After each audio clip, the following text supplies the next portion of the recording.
TPCSI fans, you want to revolutionize your sports investing habits? Allow me to tell you about WagerWire. WagerWire is an app that helps you become a superior bettor by allowing you to sync all your sports books and track all your bets in one place. See your current action, your betting history, and stats. You could also sign up for sports books and collect bonus offers. Follow them at WagerWire on X, as it's the best account on the platform. Head to App Store or Play Store now and search WagerWire and download the app.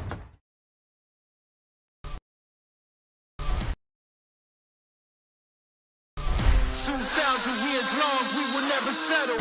Hard days, no way, with a heavy metal. No time, no fail, won't stop here. Like a torch to a flame when it burns hot. Won't stop, come on, take me higher.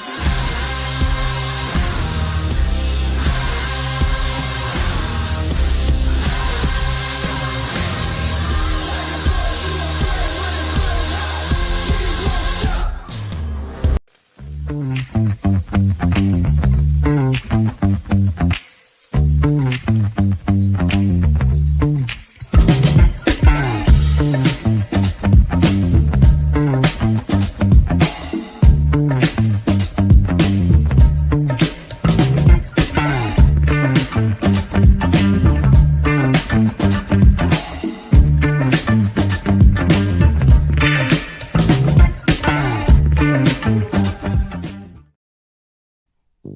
From the ECSI Sports Studios and the #1 sports investors in America,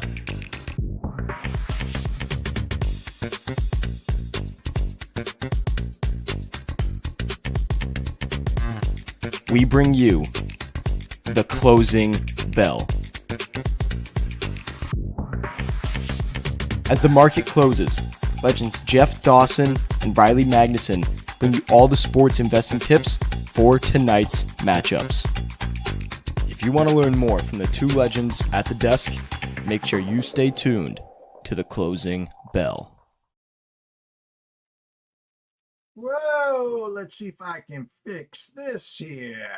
Good afternoon, sports fans from all around the globe. I am the co-host, Jeff Dawson, East Coast Sports Investors, and it's that time for the closing bell for Monday, October 21st, 2024. Hope everyone had a great weekend. Great sports weekend, from golf to UFC to MLB, American League and National League playoffs, to the NFL, college football. So much to talk about. It's funny, today's show this morning at 10:30 a.m., of course, with Bill Krakenberger and then Bernie Fratto. I talked to Bernie after the show as well. And, you know, him working, having his own show for Fox Sports Radio, and Bill having his weekends with Fox Sports Radio. You know, you talk about headlines, and you try to get 3, 4, 5 headlines, and me and Riley try to do a little spin-off on our own version of Re-Entry Monday, and I'm like, Jesus, this show's going to be 5 hours long if I keep up with all these notes. I don't have notes. It's all up here. So shout out to WagerWire, our proud sponsor and partnership. Go download the app at Google Play if you have not by now. Travis, Zach, myself, Amber, Holly, Jay, the list is endless. Just do it. I promise you. We'll be making lots of money using that app real soon. WagerWire, we talked about Viva Tequila Seltzer. CT bets that team family second to none. Have yourself a Viva. Try their new flavor of coconut. The East Coast is cuckoo for coconut. And of course, Terry Smith, Atlanta Steak and Seafood. He'll be here tomorrow at 11:05. Jump on over to Facebook. Introduce yourself. Follow Terry Smith. While you're there, head on over to Atlanta Steak and Seafood website. This week, till Friday or Saturday, I think, use the coupon code Seafood20. That's boxes of lobster tail, sea bass, salmon. The list is endless. $20 off each box. Any seafood there. Tell them, if you do introduce yourself to Terry Smith, tell him JD from ECSI sent you. So without further ado, all smiles, I can tell you today, the one and only Mr. Riley Magnuson. What's up, champ? What is up, my friend? Yes, in Green Bay there is apparently a kicker that may be a little more consistent than what we saw the first half of the season and last year, as well as I saw Mr. Carlson over in San Francisco doing similar things with them yesterday that he was doing last week. So all smiles indeed for the most part in Green Bay. Big win over a good Houston team. Really a much, we'll save it for a second. I don't need to dive into my whole Packers spiel here right off the jump. But no, not only that, but some good Big Ten fun over the weekend. Not a diehard Illinois fan, but a little bit of fair weather Illinois football fan. And the weather's pretty nice in Illinois land after this weekend. Their big win at home against Michigan, one of the biggest wins in the last 15 years of the program, going back to when they went to the Rose Bowl 15, 16 years ago. Last time they, biggest season they've had since then. And a couple years ago, obviously, good season. So huge win there. 21-point dogs at Oregon this weekend. So, the world really might stop turning if they pull that one off and are a top 12 contender for the playoff after that point. But not hold my breath for that one, my friend. But nonetheless, fun weekend of football and baseball as well, obviously. So ready for all things football and baseball this week. And obviously right on cue, like we needed it with the World Series starting. We get the NBA starting tomorrow as well. So not sure if we'll have the time on our re-entry Monday to talk basketball or not, but we've got the season kicking off tomorrow as well. I like I said, you spurred something up that there was so much going on, and I try to talk what's relevant, but in the same token, I'm not Colin Cowherd, I'm not Jim Rome, I'm not Gottlieb. And so when we do our re-entry Monday, I always want to make sure you get time to talk about the Packers, get a feel for that. We'll talk a little UFC, as there was UFC over the weekend. And of course, this week, UFC 308 in Abu Dhabi there. But you hit a chord talking Illinois. And so I'm going to ask you an honest question. Would you rather be fooled, we'll call it fool's gold, or would you rather suck? In other words, I got a beautiful 1968 red Corvette in my garage, and you come over to the house and like, damn, Jeff, that thing is beautiful. And then you leave, and I lift up the hood, there's no engine. You didn't go underneath, there's no muffler. And you didn't go to the back where the rear end is smashed, and I get 2 flat tires. I'm talking about the Nebraska football team. I knew every time we get to the pinnacle, 5-1 versus 6-0, a chance to make a statement. They shit themselves. I mean, that is embarrassing. And I knew we were a year ahead of schedule. I did. But Riley, Indiana's good. Yeah. But not that good. No, and it would have been different if, they lost like and their offense was our offense was putrid, but if their offense was just putrid and they lost like a 21-10 game or something like that. But their defense had been, playing well up until that point this season, obviously. I think Illinois, speaking of them, was probably, the only team that really, up until this point, was able to really do anything against this Nebraska defense. And they shit themselves. They shit down their leg all the way onto the floor for 60 minutes, man.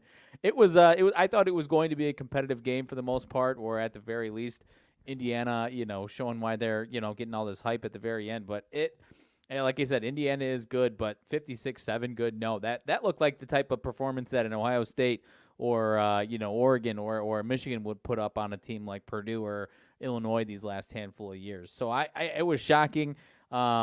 They get to turn around and go, speaking of, they get to go to Ohio State now this week, which, in a different world with this schedule, we were talking about them as, hey, maybe this is a 6-1, 7-0 Nebraska team. Are they going to have a shot to win in Ohio State? No, but that at least would be a fun conversation to have coming into it. But now 25.5 point underdogs to Ohio State on the road. with Ohio State getting a little bit of a rest is probably not going to be a good situation. And maybe they bounce back a little bit from in a mentality standpoint, but there's not going to be much they can do at Ohio State this upcoming weekend, and it's going to be rough. And the sad thing is we haven't had a quarterback in forever. Now, because of the transfer portal and the nil, they went out and spent $2 million on a quarterback that emulates Patrick Mahomes in the warm-up, the headband, every maneuver he has down to a science. Well, he ought to be paying the money back after this performance. And it wasn't just him, it was the defense. And some people might say, well, they were looking ahead to Ohio State. Well, the Ohio State game is meaningless at this point after the performance there. And again, I'm not going to bore everyone watching and listening here, but as you can see, I just needed to get that out. How's that sound? No, and it's a great point. And I mean, their schedule gets a lot easier after that. They could absolutely be a halfway decent bowl game, but after that Ohio State game, they're playing some teams, with the exception of USC, who hasn't been playing great these last couple of weeks. They're playing some teams that are starting to look better the rest of the way too. So if they aren't showing up, this thing could get worse. But I think you and I still, at least in the progression of the program, I trust. I like Matt Rule still, and like you said, they are ahead of schedule. So yeah, going forward, I don't think this is going to be a team that gives up altogether. But you get lambasted again against Ohio State 2 weeks in a row. It's obviously going to be a tough ask to get this team back up. So nonetheless, that was obviously Indiana going forward. I mean, they've are they even a top 3 team in the Big Ten? Probably not. Certainly not. But they are a good team that. They've got one game against Ohio State, and if they take care of business everywhere else, they absolutely will be a top 12 playoff team here. And I think I read that their quarterback might be out this week. I don't know who they got, but I don't think the injury was season long, was it? I don't think it was season long. Also, I'm trying to pull up the updated report. He might be. He's out indefinitely with a thumb injury, so I don't quite know what that. He's expected to return at some point. They do have Washington coming to Indiana, so it's no slouch by any means. But they're still 6.5-point favorites right now. Before we get to the headliner game of the weekend there, Alabama-Tennessee was fun. It was like a root canal, though. I was so excited to watch that game, thinking we'd get a playback of 2 years ago's 50-47 or whatever that score was. It was like watching the NFL. Penalty, false start, penalty. Both defenses played great. Jalen Milroe was not good. Now Alabama on life support now with 2 losses here. Coach DeBoer's first year. And I think they were comparing it to Saban's first year, and I think they both had a struggle, but this is the SEC. Yeah. I don't have Alabama's schedule in front of me, but they look like potentially could be one of those teams with the 3 losses. I think one of the polls had them drop all the way to 21st, Riley. Yeah, right now, at least the AP poll, they're 15th. I don't know what we've got for the actual playoff poll, if that has come out yet. But they have to run the table essentially. They've got, if they run the table, I think they'll still be in the conversation because they've got some tough games on their schedule left. But they got Missouri this week coming to Alabama. They're close to 14-point favorites, so you imagine they'll take care of business there. Not a decent win on the resume. Then after that, I think they get a week off, and then they have to go to LSU. So that's really the one that's going to be kind of the make or break at that point for the season there. And then if they run the table after that, then 2 losses Alabama, a good win at LSU, and win at against Georgia. You think that's probably good enough there. But like you said, there's so many teams that are starting to build these crazy resumes now, especially in the SEC as well. So they're on life support, and are they a really good team? Yes, but with the schedule they have, it's not asinine at all to think that they have at least one more loss on their schedule. I like to give credit where credit is due, and again, when you suck, if I think you suck, and I'm going to talk about it, I'm going to tell you suck. And last year came in. Headline every week, must-watch TV, and then, of course, like Nebraska, started to play a schedule and shit themselves. And this year has kind of been out of the limelight, even though with a couple, his son on the team. I'm talking about Colorado. I'm talking about, you're talking about two top 5 guys with Shador and obviously Travis Hunter. What he has done with this team, and quietly took a couple of hits on the chin, one of them to my Nebraska team, put a couple wins together, big win a couple weeks ago against Baylor, and then goes into Arizona and absolutely lambastes them. I'm giving props to Prime and the Colorado Buffaloes right now. 100%. I am. I've been very much on this bandwagon, and I'm not some Deion Sanders, fanboy or anything like that. But I think it's ridiculous when you get these narratives of well, where is all these promises that he's made? He didn't promise that they were going to be a national championship contender in the first 2 years of this program. People have to remember what he inherited at Colorado, and it was absolute dog what. It was one of the worst programs in all of college football. And to turn it into, even last year, a 4-win competitive team was impressive to me. And now we're talking about a 5-2 team with some plenty of winnable games left on the schedule. Could they lose all of these games?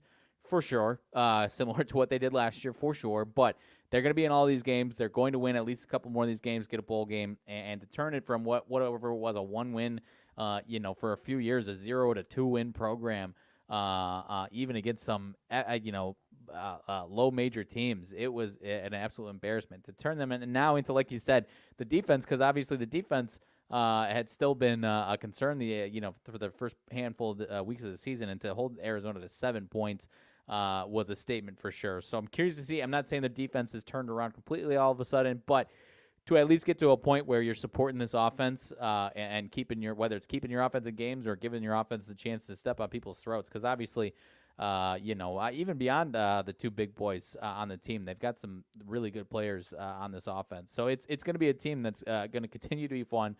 It's must-watch television for the most part. Obviously, if you got Alabama, Tennessee, Georgia, Texas, you're putting that on. But against any other average college football game, you're putting Colorado on your TV. Go to the headliner, of course, at night, and that was Texas, number 1 in the country, hosting the Georgia Bulldogs, already with 1 loss. And Kirby Smart and this team, back-to-back champs, and then a couple of years outside looking in here. And it's funny because the sense of urgency that I talked about that they would need, and that what Alabama would need. When Alabama came to town, Georgia was ready for them, absolutely kicked the snot out of them, and then Alabama, let me backtrack that, vice versa. Okay. And then you see what Georgia did to Texas. And Ewers looked like shit. And next thing you know, coach goes to the kid, Mr. Manning, and he didn't look good. Went back to him at halftime. So we got this lopsided game, but Texas did what they had to do. Next thing you know, they're chipping away. And then the interception. And then the bottles on the field, the delay, the reverse. And I'm like, oh shit. Because of this, they decided they're going to reverse the call. And here the momentum still had shifted on the Texas side. Kirby Smart and Georgia says, hold my beer. Thanks, but no thanks. Huge big boy win by Georgia.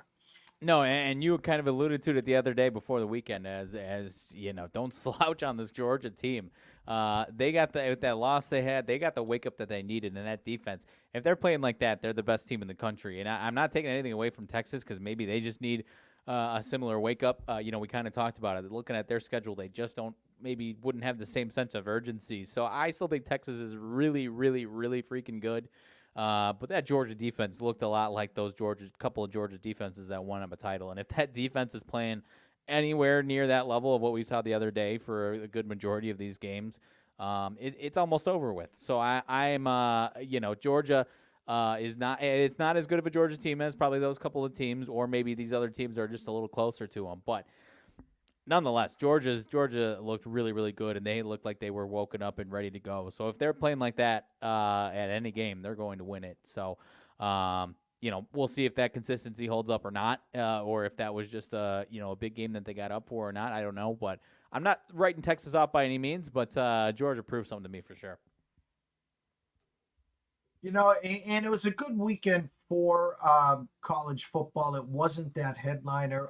We got all week, obviously, to talk about that. I'm going to go to the NFL, and it's kind of funny because you get spoiled. And here's what I'm going to say with this. And just in life, it people get complacent, businesses get complacent, we get complacent. Just being human beings, when life gets too easy, we sometimes take our foot off the gas.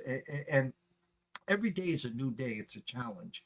And I'm going to go to the New England Patriots here because for 2 decades, Pat's Nation was spoiled. When you win 6 Super Bowls, you lose, was it 4? They were in 10 Super Bowls, I think, if my numbers are correct. I think it's 7-3, right? Or 6-3? 6-4, and then Tom won his 7th for the thumb. He already won the thumb in Tampa Bay. But what happens here is you need an exit strategy. I always talk about business. It's a 7-course meal that we're always adding and we're subtracting. When something's not working, I got to figure out why, and then we go to something else. And so the Patriots, in their first decade, they were the new kids on the block when they beat the Rams, and then they go and beat Carolina, then they go beat Philly, take a year or two off, and then they're back at it. But in that second back nine with Tom and Bill, it was still the process. It was Bill, Tom. They were playing chess while everyone was playing checkers. They were one step ahead, and they always were that one step ahead because of the details. And then Tom lost a step. They draft Jimmy Garoppolo. And next thing you know, Tom's back to being that first person in the building. And then he says to Bob Kraft, "Hey, the kid's got to go. I'm back." And they won again. But here's my point: is when it was Bill or Tom, Bob took a decision and says, "I want to keep Bill." Tom leaves the building and wins a championship with the Bucks. Bob Kraft still believed in Bill. But it was now the process. Bill's losing a little on his fastball. The drafting isn't good. And next thing you know, Bill has a couple losing years. They draft Mac Jones. They get to the playoffs. They get lambasted. And then Bill starts losing more and more. Now Bill leaves. My point here is they didn't have a strategy. And so, you know that saying, Riley, putting lipstick on a pig? And that thing that I talked about before where you thought my 66 or 68 Corvette looked beautiful, but you didn't look under the hood or you didn't see the smashed rear end. That's what the Patriots are right now. Anyone could have drafted Drake May. Anyone could have drafted him. Well, their real pick after that was Mr. Polk, who I liked in Washington. I thought he was great. Penix Jr. was great, feeding him the ball. Well, when you proclaim to the world you have the best hands in the NFL, and you have the most drops, or the second most drops. 2 more drops again yesterday. Oh, and on a 2-point conversion, you slipped and fell. And then you're doing a peace sign on Instagram, which you're telling me, well, when you do this, you're like saying, "I'm out." Okay. I would have picked up the phone, called up Atlanta, and says, "Here, take them for a 4th or 5th round draft pick because Penix Jr. is going to be quarterback in there at some point. Here, go take him. You like him. We don't at this point." Yeah. My point is, this team is between the offensive line, the coaching staff. The Jags look like the 72 Dolphins yesterday, after getting embarrassed by the Bears. Thoughts on if you saw anything on the London game?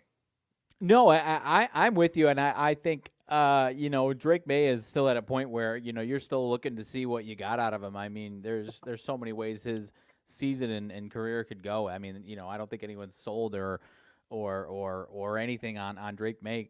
The roster's just whether it's the coaching staff or the roster, there's something not there. And I'm with you. I think I'm not saying they intentionally need to tank. I don't know if it would be intentional, but they need to get a top 3 pick and add to this roster for sure.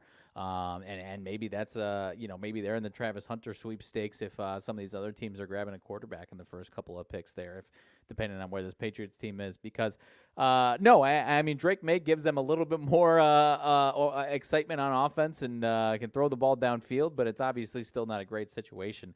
And I'm with you. It's a whole different conversation, but the Instagram stuff after you when you're not playing well as an individual and as a team, and you're on Instagram acting like it's all hunky dory and everything's great, or I didn't see what you were talking about, so I don't know if he was, like you said, he was out of there, or if he was just having a good time, even though they just lose 32-16. That stuff drives me nuts. Not to change it to a different sport, but I was jaded by a lot of White Sox players over the last few years who are 60 last year, 60 and 100, and posting their their nice ground ball that they fielded on Instagram 10 times over with fire emojis. It's not a good look for the fan base when you're doing that type of stuff. So again, don't know exactly what that specifically what you're mentioning, but it's not good. And the Jaguars, especially if the Jags go in and beat my Packers next week, then it might not look as bad. But if the Packers go into Jacksonville and beat the crap out of the Jags, then it's going to look even worse there. And Tank Bigsby, not to mention, who is kind of taking over that, with or without Etienne, taking over that job, made you look pretty damn ugly there. And Brian Thomas is the real deal. So, you made Trevor Lawrence and a Doug Peterson team who Doug Peterson, if you lose that game, is not making it back home to Jacksonville. You made them look pretty damn good. So the crazy part about that is this Jaguars schedule, just kind of switching over to the Doug Peterson conversation. The Jaguars get the Packers, the Eagles, the Vikings, the Lions, and the Texans their next handful of games. So, you get a nice little breather if you're the Jacksonville Jaguars beating the Patriots in London, but now you got yourselves a gauntlet and you're 2-5. So good luck if you're the Jaguars going into next week. And again, there are so many things to talk about the NFL. And I talked to my colleague and good friend before we went on live. And if there's someone that needs to be put up on a podium today, given the gold star, and just flip the bird to all the naysayers, flip the bird to Big Ben and a few others that started chirping. No one knows the temperature of the damn room better than Mike Tomlin. I enjoy listening to him every week. He tells it like it is. He's never had a losing season. And you know what? He was 4-2. 4-2, and he pulled the plug on the Justin Fields project, and he says it's time to bring in Russell Wilson. In came Aaron Rodgers. In came his new shiny toy, Devontae Adams. A close first half, and then they just, all over them. My gold star of the week goes to Mike Tomlin. Hats off to the 5-2 Steelers. 100%. I'm with you on that one. And the interesting thing about the Justin Fields thing is he wasn't jaded at all by it. He kind of put it on himself going into this past week. So now if you have to go back to him for whatever reason, he's going to be ready to go to prove something himself. Again, hopefully for the Steelers case, you just get a healthy and playing well Russell Wilson. But, that's a situation itself. And all the talk of should they move on from Tom in the last few years, I mean, look at his defenses were good. Obviously, T.J. Watt is when he wasn't there, wasn't as good, but that's a major piece. Look at the quarterbacks he had over the last few years. You got Ben Roethlisberger on the tail end of his career that couldn't throw more than 20 yards, and then some combination of Mitch Trubisky and Mason Rudolph and some other duds. So to do what he did during those seasons, it still was impressive to me. And now you get a healthy T.J. Watt and a great defense, and now a competent offense who's moving the ball down the field.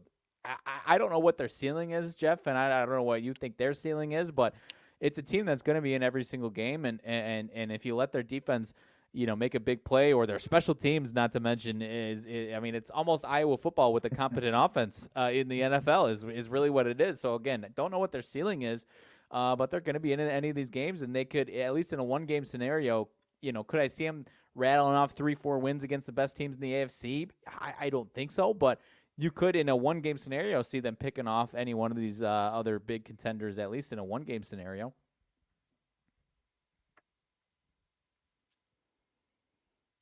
And with the Justin Fields start to the year, they've actually won games on the road, something that they had not been accustomed to. Now you got Russell Wilson, who looked like he was throwing a few medicine balls in the first half, and people scratching their heads saying, excuse me, coach, but he got his sea legs underneath him.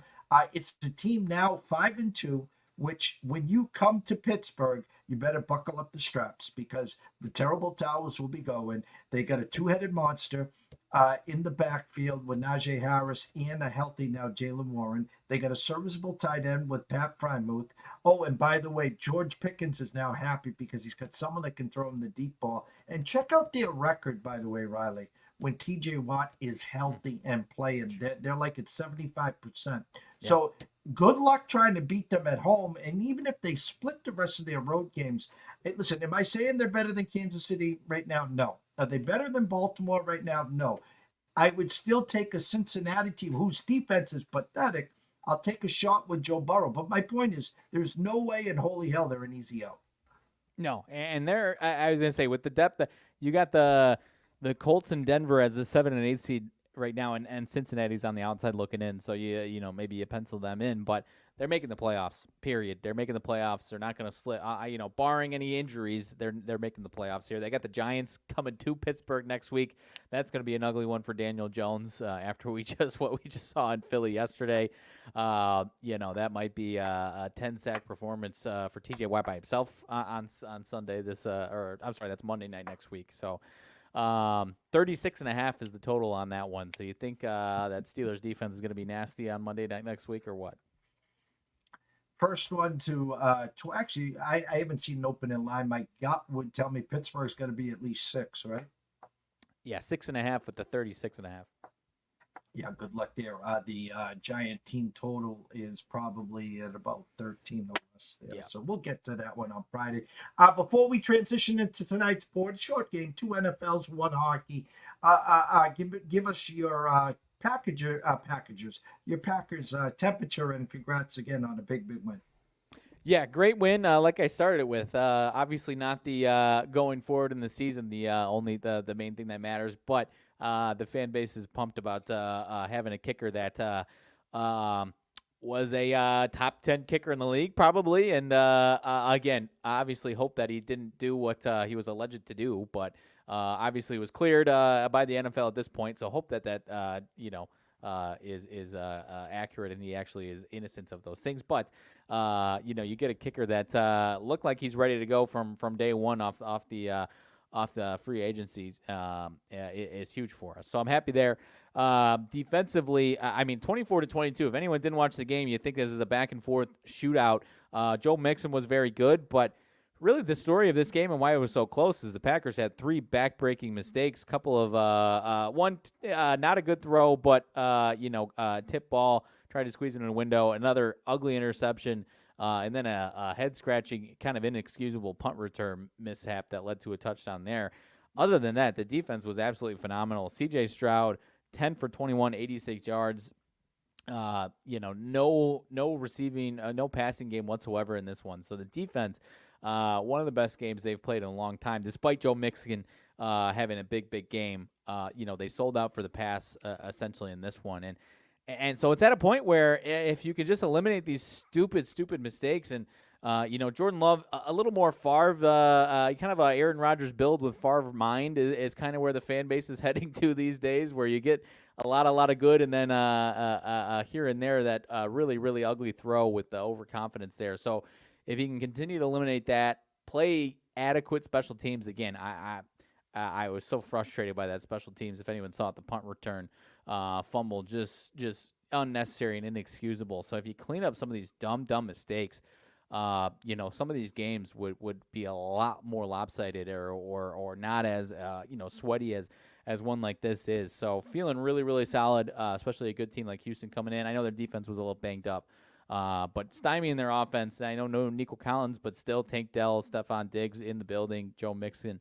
So to stymie this this offense the way the Packers defense is a very got us feeling very confident in Packerland. I will say, just got to clean up those dumb mistakes all around. Ayuk out for the year. Deshaun Watson out for the year. The list is endless. It looks like Jaden Daniels now week to week with ribs. We could just talk for an hour on the injuries. Never mind, fantasy football was hilarious.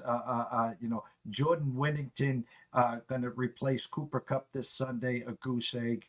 But he's going to get a bigger look on Thursday night now on week 8 when Cooper Kupp returns.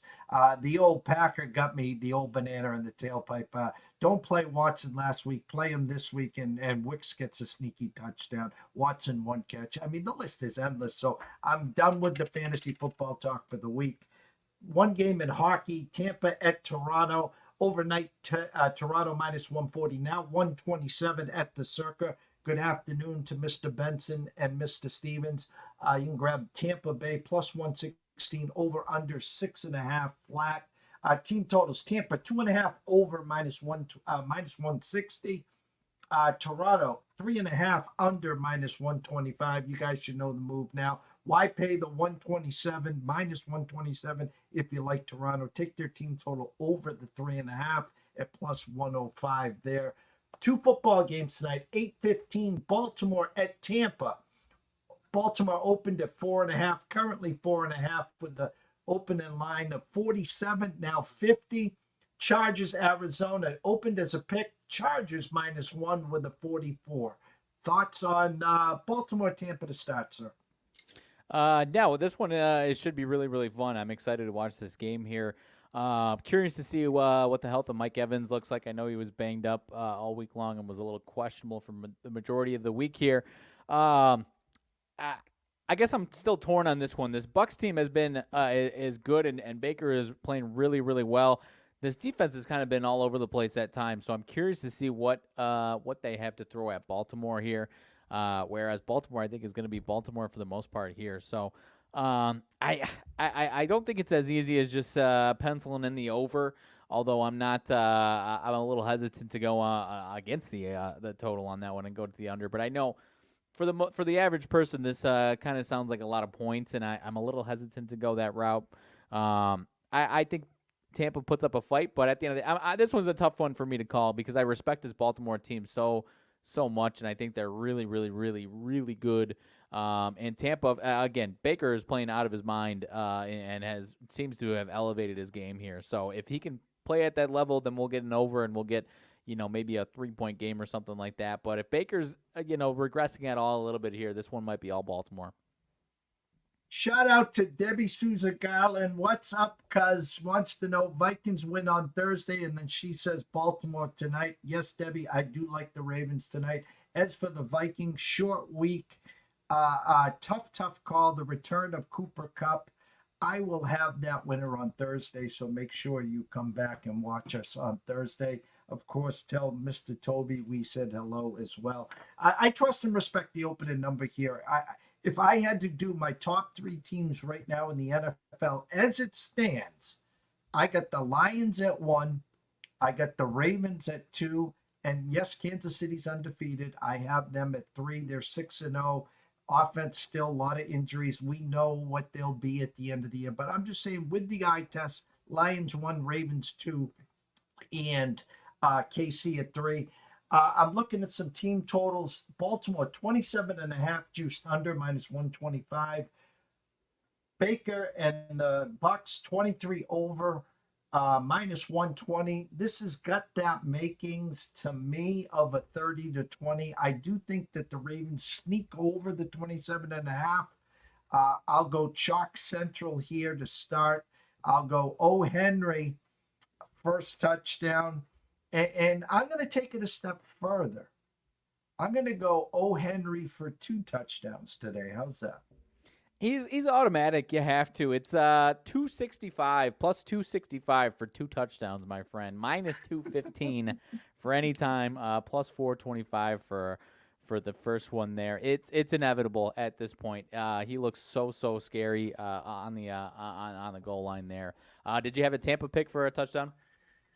I thought Mike was out. You would assume Godwin would have to find pay dirt, but I'm going to go sneaky here. And I don't know if he's playing. If he is, I'm going to go sneaky.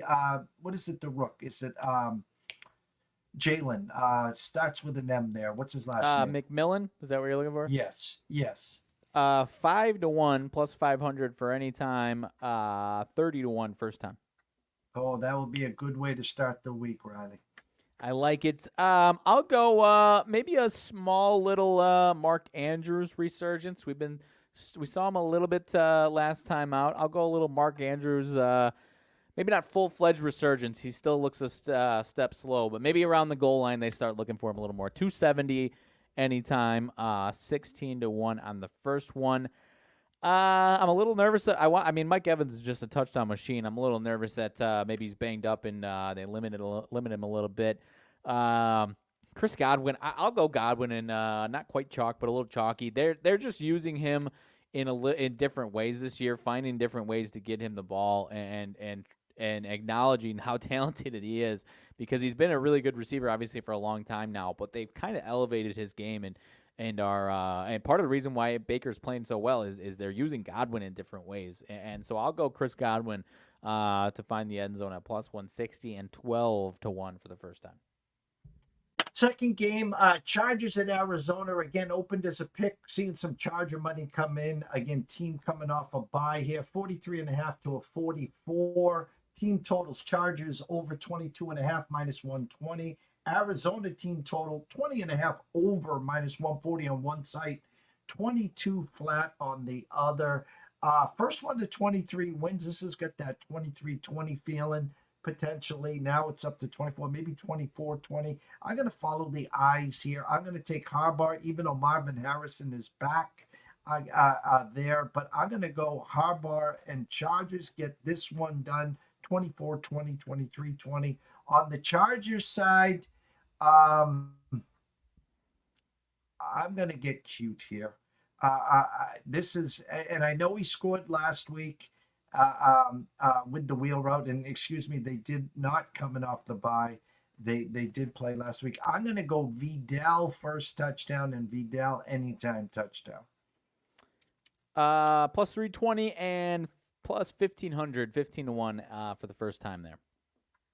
And on the Arizona side, I'm going to do what I did on the double O Henry. McBride first time, anytime. And I'm going to go 2 tutties on McBride.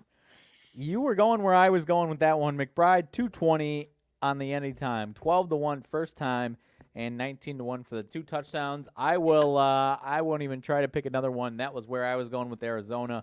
I will go with you with Trey McBride. I will go off. I like your pick on the Chargers, but I'll go a little Lad McConkey.